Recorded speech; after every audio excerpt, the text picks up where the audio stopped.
In order to find the discriminant, the first thing we need to do is put this into standard form, which is our ax squared plus bx plus c. So I'm going to bring over my 6x and set the quadratic equal to 0. So it'll give us x squared minus 6x plus 9 equals 0.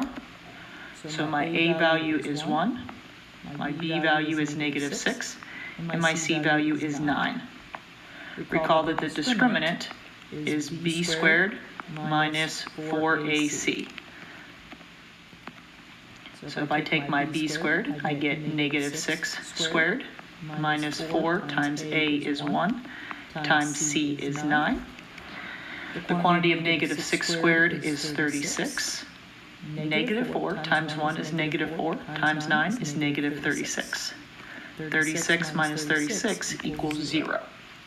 Since the discriminant equals 0, that means there is one real solution.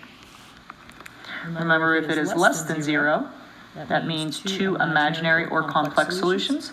And if it is greater than 0, that indicates two real solutions.